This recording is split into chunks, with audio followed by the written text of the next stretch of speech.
Jemaat yang dikasihi oleh Tuhan Yesus Kristus, pada minggu yang keempat khususnya GKJ Wuryantoro menggunakan liturgi bahasa Indonesia, kita memasuki dalam liturgi Brayat Minggu Biasa yang ke-17 dengan warna liturgi hijau, tanggal 26 Juli tahun 2020 dengan tema Hidup dalam Visi Kerajaan Allah.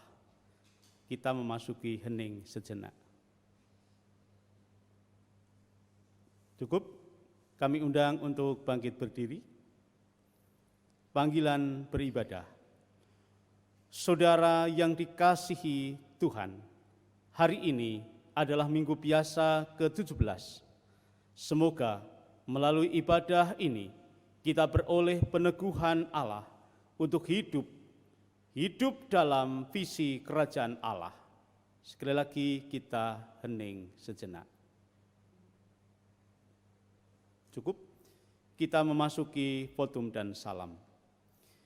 Pertolongan kita adalah dalam nama Tuhan, pencipta langit dan bumi, dan yang memelihara ciptaannya.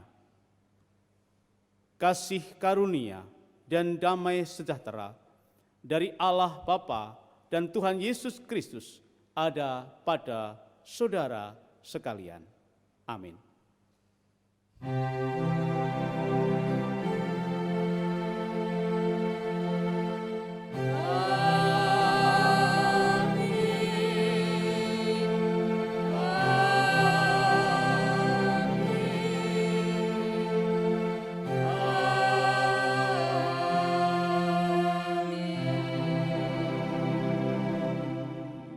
Dipersilahkan untuk duduk. Kata pembuka. Setiap pengikut Tuhan Yesus dipanggilnya untuk hidup dalam visi kerajaan Allah. Kiranya Roh Kudus memampukan hidup kita sesuai panggilannya dalam kehidupan sehari-hari. Amin. Marilah Bapak Ibu, Saudara, Eyang Kakung Putri, dan juga anak-anak cucu yang dikasihi Tuhan, kita mengaturkan syukur kepada Tuhan dengan pujian pembukaan Kidung Jemaat yang pertama, bait yang pertama, Haleluya, pujilah.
Biarlah kita senantiasa mengucap syukur kepada Tuhan yang tidak pernah meninggalkan kita.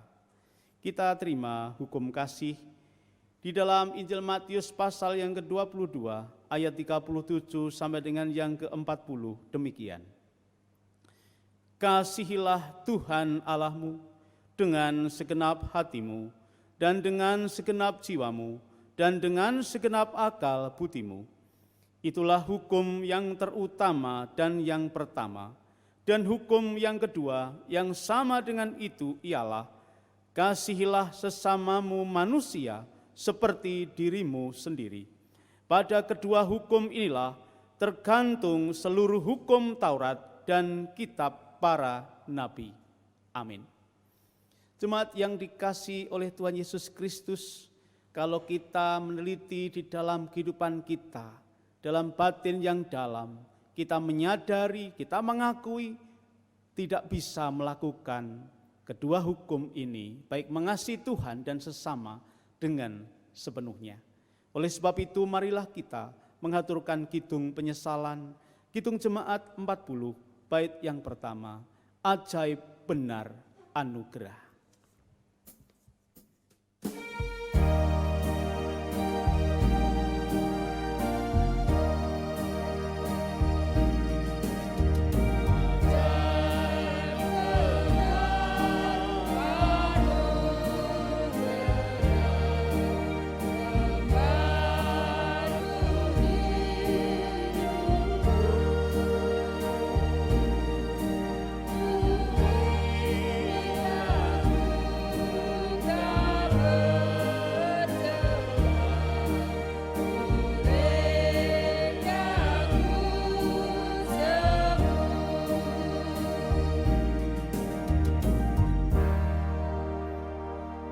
Jemaat yang dikasihi oleh Tuhan, kita menyadari seperti orang yang buta yang tidak bisa berjalan sendiri tanpa tuntunan Tuhan. Jika kita menyadari dan mengakui segala dosa kita dari dasar hati kita, Tuhan berkenan memberikan anugerah kepada kita. Kita akan terima bersama-sama berita anugerah di dalam kitab Nabi Yesaya pasal yang ke-18 demikian. Marilah, baiklah kita berperkara, firman Tuhan. Sekalipun dosamu merah seperti kirmisi, akan menjadi putih seperti salju.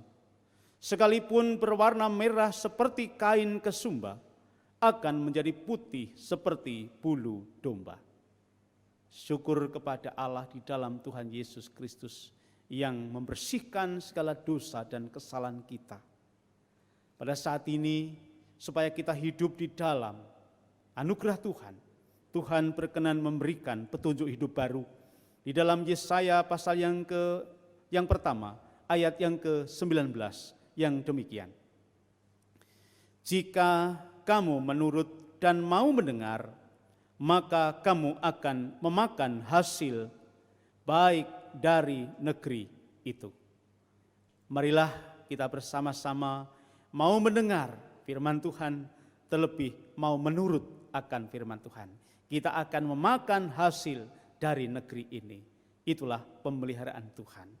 Marilah kita menerima berita anugerah dan petunjuk hidup baru dengan kidung kesanggupan 400 bait yang pertama. Kudaki jalan mulia.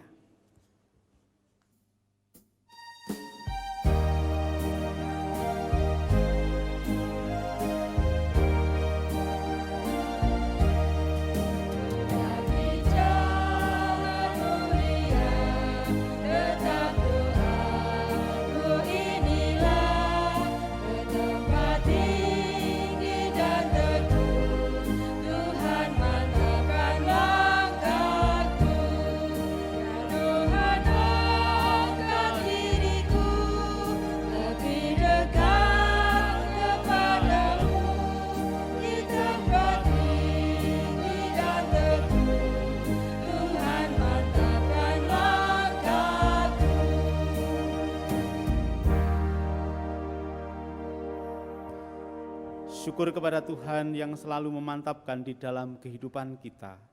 Marilah kita saat ini untuk memasuki di dalam doa syukur dan doa syafaat.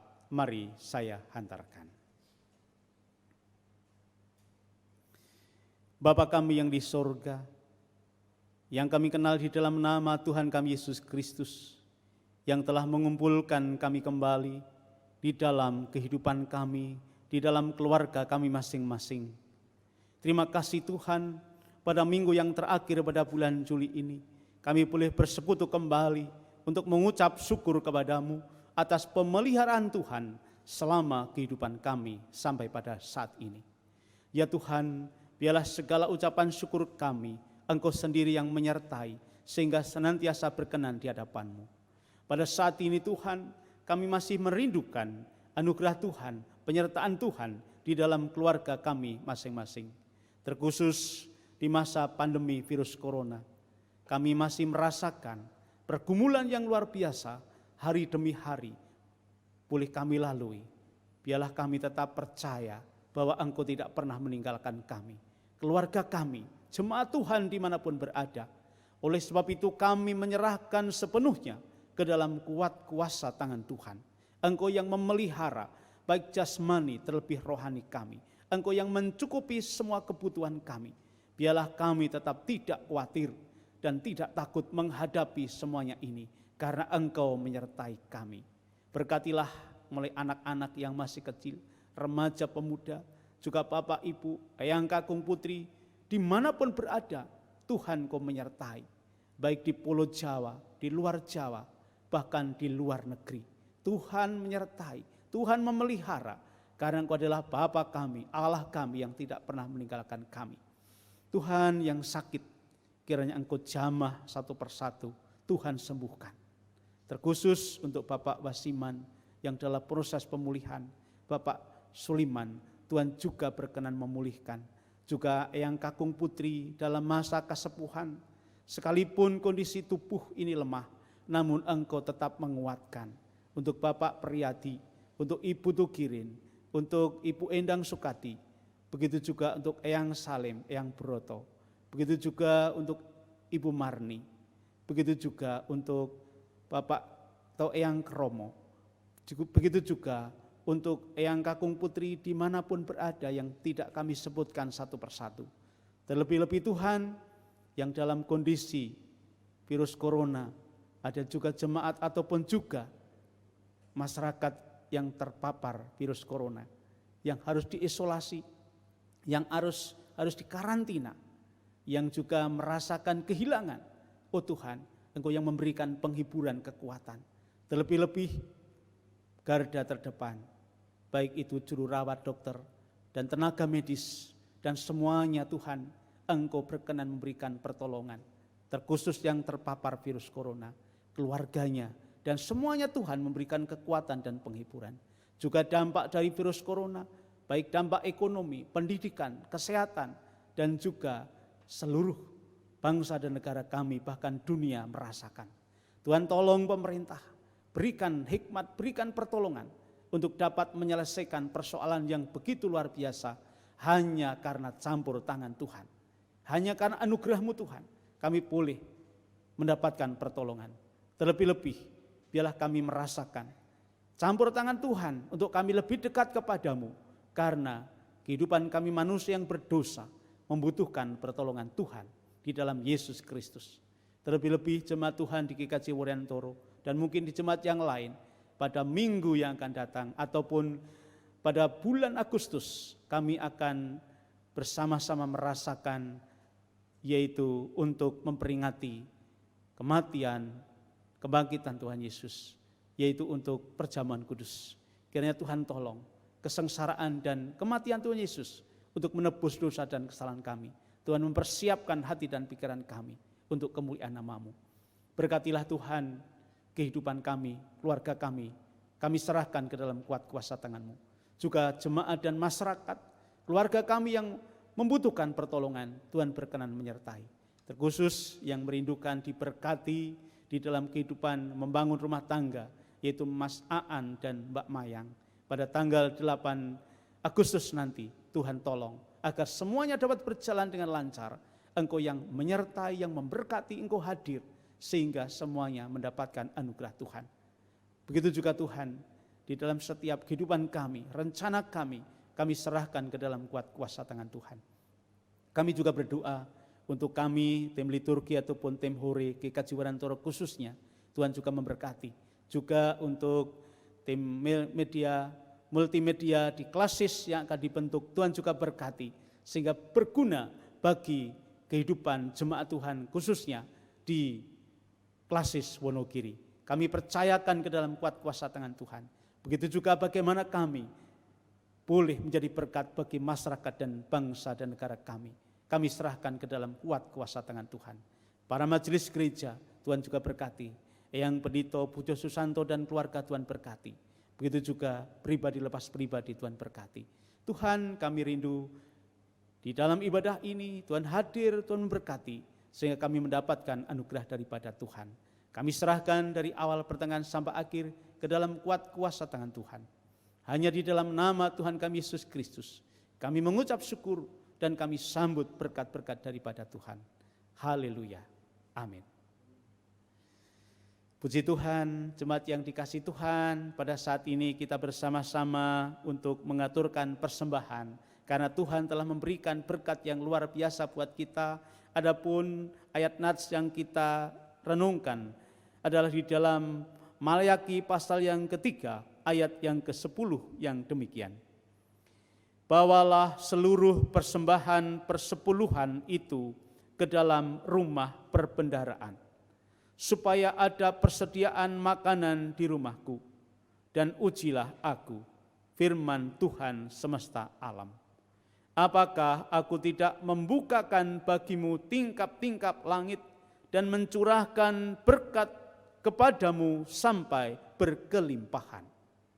Marilah kita mengaturkan syukur dengan persembahan ini, dengan Kidung Jemaat 403, bait yang pertama, hujan berkat kan tercurah.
Mari kita datang kepada Tuhan di dalam doa persembahan dan epiklesi untuk mendengarkan firman Tuhan. Mari. Terima kasih Bapa kami yang di sorga, yang menjadi sumber berkat. Engkaulah harapan kami, karena berkat itu tercurah daripada Tuhan sampai penuh. Itulah ucapan syukur kami, kiranya Tuhan berkenan menerima persembahan kami. Terlebih-lebih Engkau memampukan kepada kami untuk mempersembahkan seluruh kehidupan kami untuk kemuliaan nama Tuhan. Tuhan, tuntunlah dengan kuasa Roh-Mu yang kudus, sehingga kami mengerti akan kebenaran firman-Mu yang akan kami terima, terlebih kami lakukan di dalam kehidupan kami. Berfirmanlah ya Tuhan, kami siap untuk mendengarkan dan melakukan. Di dalam nama Tuhan Yesus Kristus, kami sambut berkat kebenaran firman-Mu. Haleluya. Amin. Puji Tuhan, jemaat yang dikasihi Tuhan, pada saat ini kita bersama-sama untuk mendengarkan firman Tuhan. Adapun bacaan leksonari, yaitu dari 1 Raja-Raja pasal yang ketiga, ayat 5 sampai dengan yang ke-12. Dilanjutkan Mazmur 119, ayat 129 sampai 136. Bacaan yang kedua dari Roma pasal yang ke-8 ayat 26 sampai 36. Dan Injil dari Injil Matius pasal yang ke-13 ayat 31 sampai 33. Dilanjutkan ayat 44 sampai dengan yang ke-52. Adapun nats yang kita renungkan pada saat ini adalah dari 1 Raja-Raja pasal yang ketiga, ayat yang ke-7 sampai 12, dilanjutkan Roma pasal yang ke-8, ayat 26 sampai 28, dan Injil Matius pasal yang ke-13, ayat 31 sampai 32, ayat 44 dan 47 sampai dengan yang ke-50. Yang demikian akan saya bacakan. 1 Raja-Raja pasal yang ke-3, ayat yang ke-7 sampai dengan yang ke-12. Maka sekarang ya Tuhan Allahku, Engkaulah yang mengangkat hamba-Mu ini menjadi raja menggantikan Daud ayahku. Sekalipun aku masih sangat muda dan belum berpengalaman, demikianlah hamba-Mu ini berada di tengah-tengah umat-Mu yang Kau pilih, suatu umat yang besar, yang tidak terhitung dan tidak terkira banyaknya. Maka berikanlah kepada hamba-Mu ini hati yang paham menimbang perkara, untuk menghakimi umat-Mu dengan dapat membedakan antara yang baik dan yang jahat. Sebab siapakah yang sanggup menghakimi umat-Mu yang sangat besar ini? Lalu adalah baik di mata Tuhan bahwa Salomo meminta hal yang demikian. Jadi berfirmanlah Allah kepadanya, oleh karena engkau telah meminta hal yang demikian dan tidak meminta umur panjang atau kekayaan atau nyawa musuhmu, melainkan pengertian untuk memutuskan hukum, maka sesungguhnya aku melakukan sesuai dengan permintaanmu itu. Sesungguhnya aku memberikan kepadamu hati yang penuh hikmat dan pengertian, sehingga sebelum engkau tidak ada seorang pun seperti engkau, dan sesudah engkau takkan bangkit seorang pun seperti engkau. Dilanjutkan Roma pasal yang ke-8 ayat 26 sampai 28. Demikian juga Roh membantu kita dalam kelemahan kita, sebab kita tidak tahu bagaimana sebenarnya harus berdoa. Tetapi Roh sendiri berdoa untuk kita kepada Allah dengan keluhan-keluhan yang tidak terucapkan. Dan Allah yang menyelidiki hati nurani mengetahui maksud Roh itu, yaitu bahwa Ia sesuai dengan kehendak Allah. Berdoa untuk orang-orang kudus. Kita tahu sekarang bahwa Allah turut bekerja dalam segala sesuatu untuk mendatangkan kebaikan bagi mereka yang mengasihi Dia, yaitu bagi mereka yang terpanggil sesuai dengan rencana Allah. Dilanjutkan Injil Matius pasal yang ke-13 ayat 31, 32, dan 44, 47 sampai dengan yang ke-50. Yesus membentangkan suatu perumpamaan lain lagi kepada mereka, katanya, hal kerajaan surga itu seumpama biji sesawi yang diambil dan ditaburkan orang di ladangnya. Memang biji itu yang paling kecil dari segala jenis benih. Tetapi apabila sudah tumbuh, sesawi itu lebih besar daripada sayuran yang lain. Bahkan menjadi pohon, sehingga burung-burung di udara datang bersarang pada cabang-cabangnya. Hal kerajaan surga itu seumpama harta yang terpendam di ladang, yang ditemukan orang, lalu dipendamkannya lagi. Oleh sebab sukacitanya, pergilah ia menjual seluruh miliknya, lalu membeli ladang itu. Demikian pula hal kerajaan surga itu seumpama pukat yang dilabuhkan di laut, lalu mengumpulkan berbagai-bagai jenis ikan. Setelah penuh, pukat itulah diseret orang ke pantai. Lalu duduklah mereka dan mengumpulkan ikan yang baik ke dalam pasu, dan ikan yang tidak baik mereka buang. Demikianlah juga pada akhir zaman, malaikat-malaikat akan datang memisahkan orang jahat dari orang benar, lalu mencampakkan orang jahat ke dalam dapur api. Di sanalah akan terdapat ratapan dan kertakan gigi. Amin. Demikianlah firman Tuhan. Yang berbahagia ialah setiap orang yang mendengarkan firman Tuhan dan yang memelihara di dalam kehidupannya. Haleluya. Amin.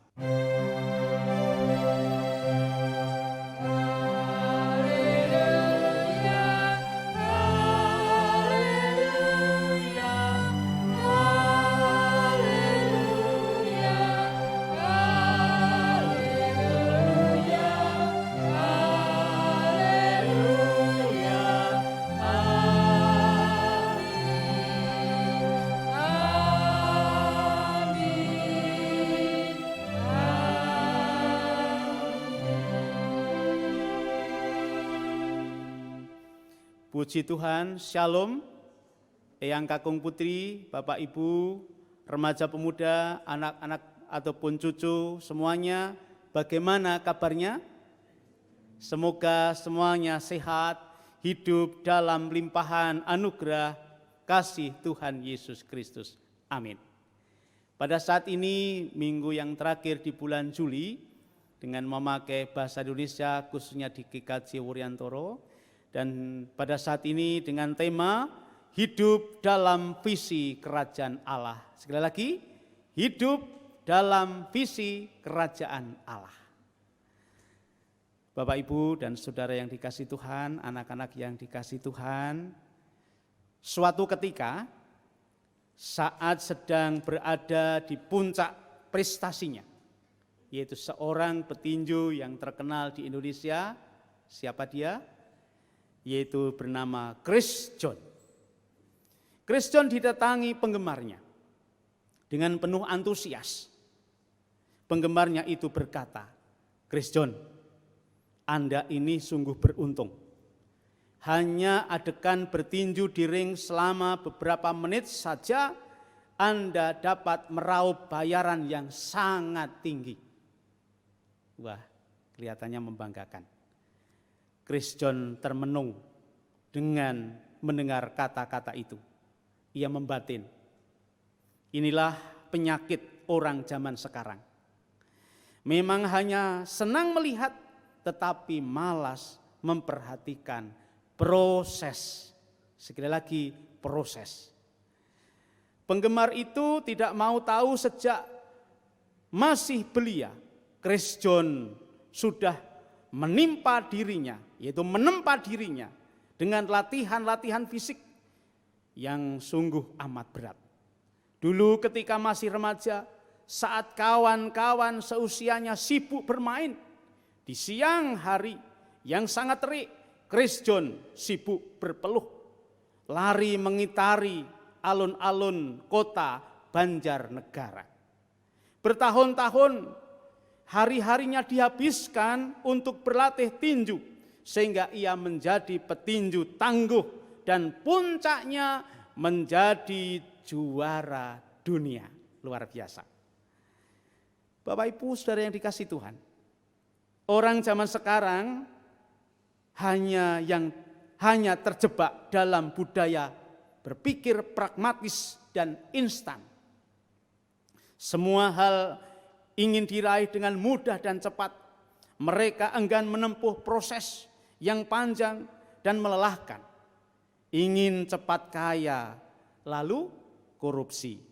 Ingin hasil ujian yang bagus, lalu menyontek. Ingin cepat sampai, lalu melanggar rambu lalu lintas, dan sebagainya, dan sebagainya. Dalam bahasa gaul zaman sekarang, kira-kira apa bahasa gaulnya ya?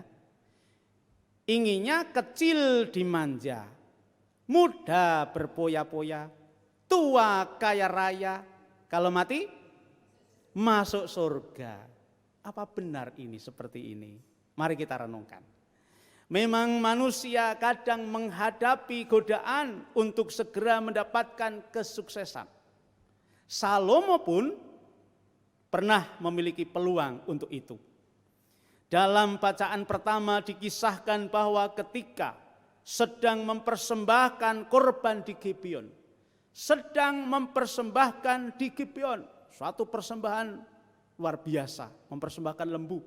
Seingat saya ada sekitar sekian ribu lembu yang dipersembahkan.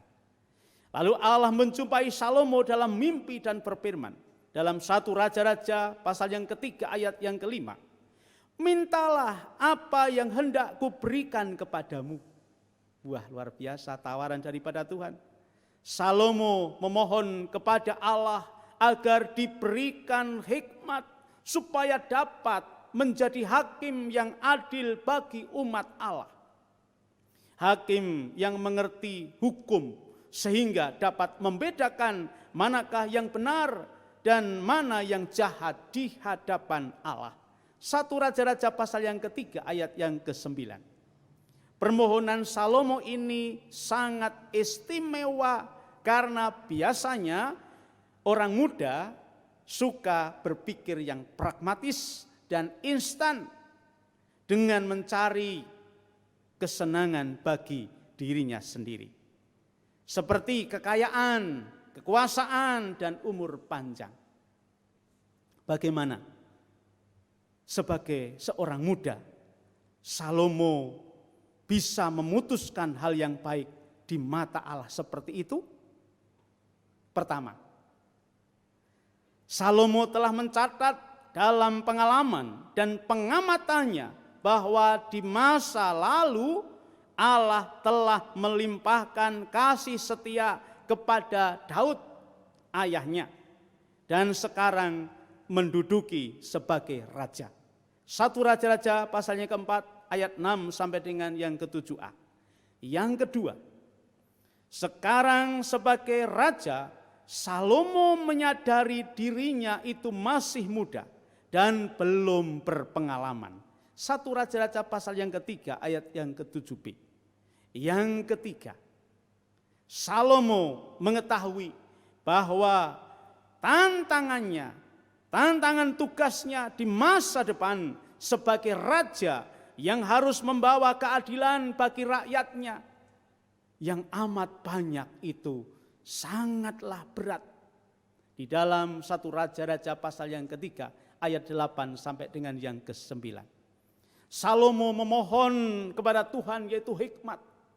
Setelah ia melakukan refleksi di dalam dirinya yang mendalam dengan belajar dari sejarah masa yang lalu, meneliti keadaannya sekarang dan memahami tantangan masa depan.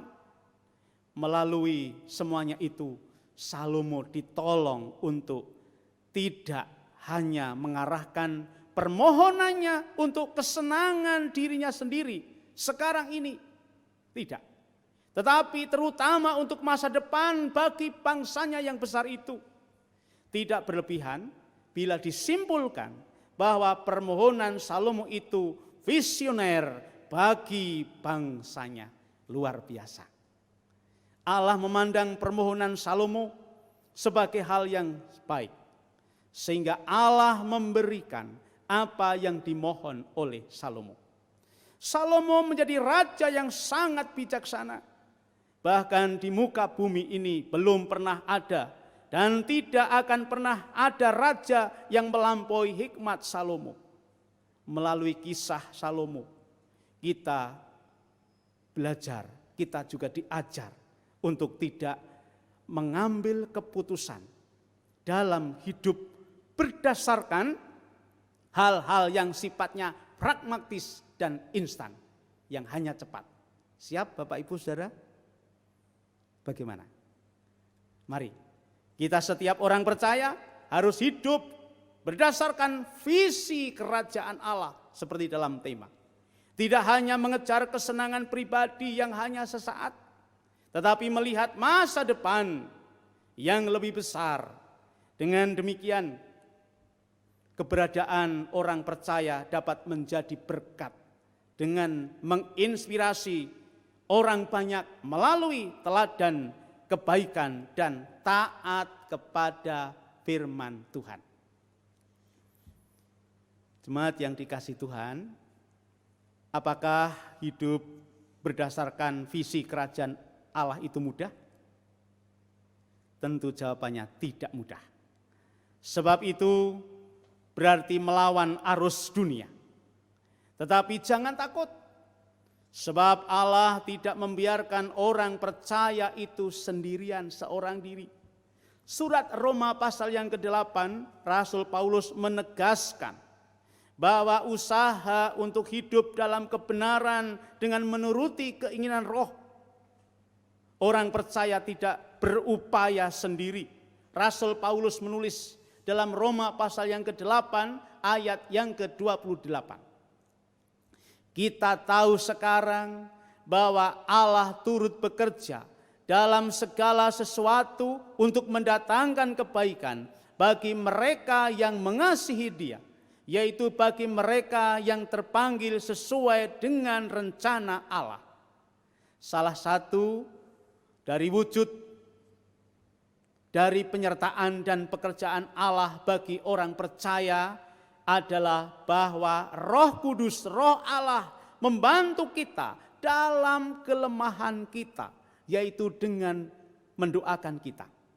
Ayat yang ke-26 disebutkan, demikian juga Roh membantu kita dalam kelemahan kita, sebab kita tidak tahu bagaimana sebenarnya harus berdoa, tetapi Roh sendiri berdoa untuk kita kepada Allah dengan keluhan-keluhan yang tidak terucapkan. Bapa sungguh amat baik. Selanjutnya Rasul Paulus menunjukkan keyakinan iman orang percaya melalui sebuah pertanyaan di dalam ayat yang ke-31. Sebab itu, apakah yang akan kita katakan tentang semuanya itu?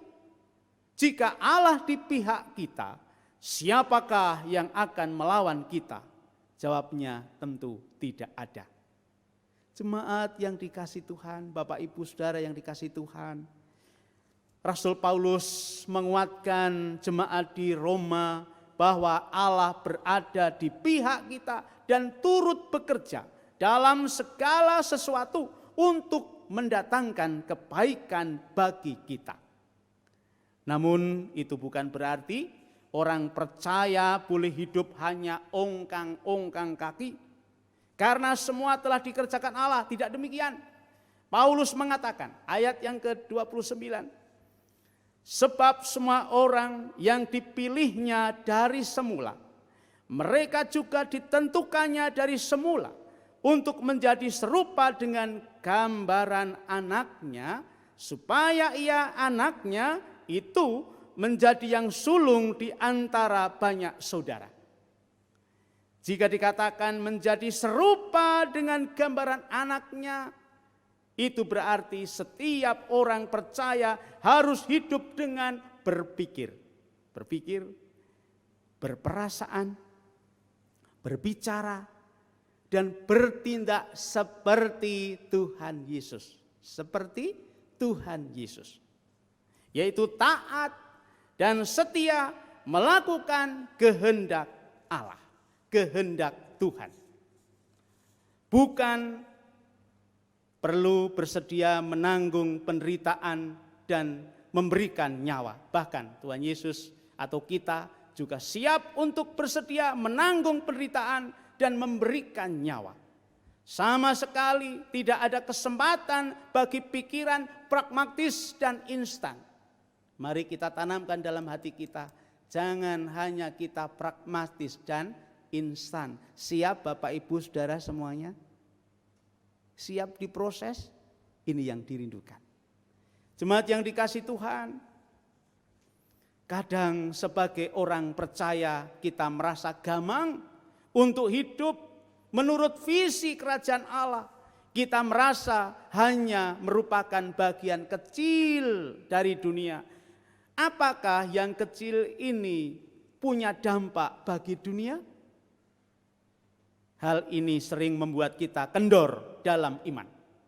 Perumpamaan mengenai biji sesawi dan ragi dalam Matius 13 ayat 31 sampai dengan 33 mengajarkan kepada kita bahwa oleh kuasa kerajaan Allah, sekali lagi oleh kuasa kerajaan Allah, bukan kekuatan kita, tapi kuasa kerajaan Allah, hal yang kecil bisa diubah menjadi besar. Hal yang kecil bisa diubah menjadi besar.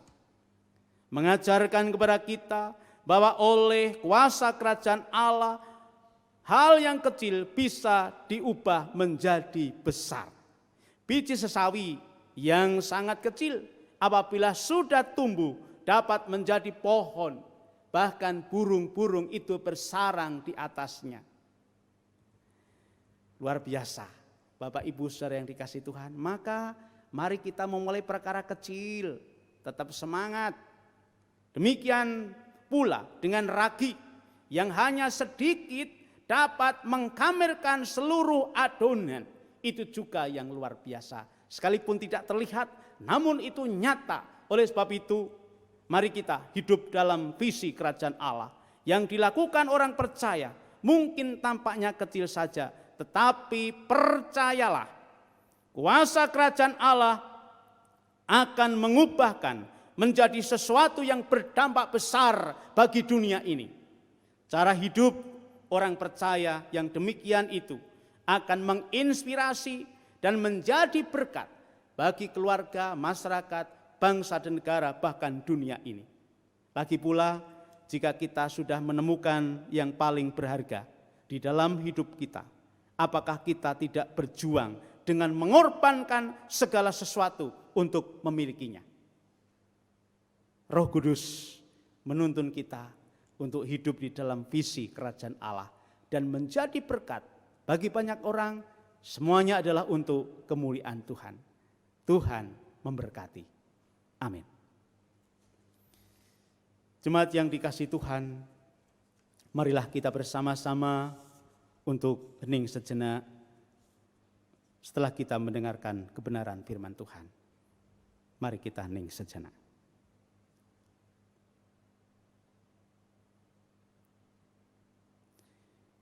Cukup dan kita memasuki doa penutup, mari saya hantarkan. Terima kasih Bapa kami yang di sorga.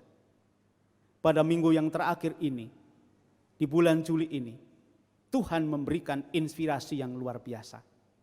Supaya kami tetap setia melakukan perkara kecil. Yaitu hidup di dalam visi kerajaan Allah. Karena kuasa Allah, kuasa kerajaan Allah itu bekerja.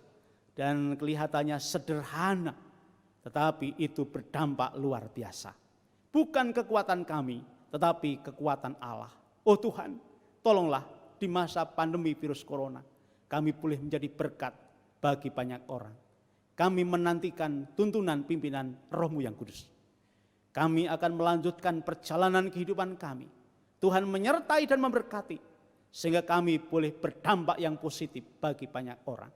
Berkatilah kami, jemaat Tuhan, khususnya di GKJ Wuryantoro, dan dimanapun berada, menjadi berkat bagi banyak orang. Di dalam nama Tuhan Yesus Kristus, kami mengucap syukur, dan kami sambut berkat-berkat daripada Tuhan. Haleluya, amin. Puji nama Tuhan, jemaat yang dikasihi Tuhan, marilah kita bersama-sama mengaturkan kidung penutup. Kita aturkan kidung jemaat 426, bait yang pertama. Kita pujikan dengan bangkit berdiri. Kita harus membawa berita.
pengakuan iman rasuli.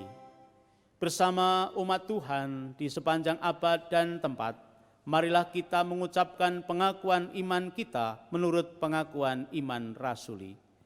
Aku percaya kepada Allah Bapa yang Maha Kuasa, Khalik langit dan bumi, dan kepada Yesus Kristus anaknya yang tunggal Tuhan kita, yang dikandung daripada Roh Kudus, lahir dari anak darah Maria, yang menderita di bawah pemerintahan Pontius Pilatus, disalibkan, mati dan dikuburkan, turun ke dalam kerajaan maut. Pada hari yang ketiga bangkit pula dari antara orang mati, naik ke surga, duduk di sebelah kanan Allah Bapa yang Maha Kuasa, dan akan datang dari sana untuk menghakimi orang yang hidup dan yang mati. Aku percaya kepada Roh Kudus, gereja yang kudus dan am, persekutuan orang kudus, pengampunan dosa, kebangkitan daging, dan hidup yang kekal. Amin. Kita memasuki berkat. Arahkanlah hatimu kepada Tuhan, jadilah saksi Kristus. Terpujilah Tuhan kini dan selamanya. Terimalah berkat Tuhan. Semoga Allah sumber pengharapan memenuhi kamu dengan segala sukacita dan damai sejahtera dalam iman kamu, supaya oleh kekuatan Roh Kudus kamu berlimpah-limpah dalam pengharapan dan hidup dalam visi kerajaan Allah. Haleluya. Amin.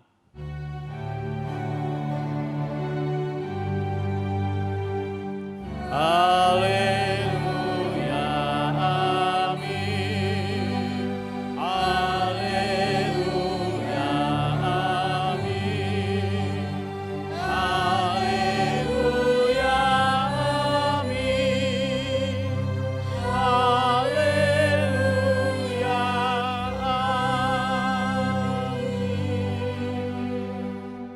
Hitung jemaat 392, ku berbahagia.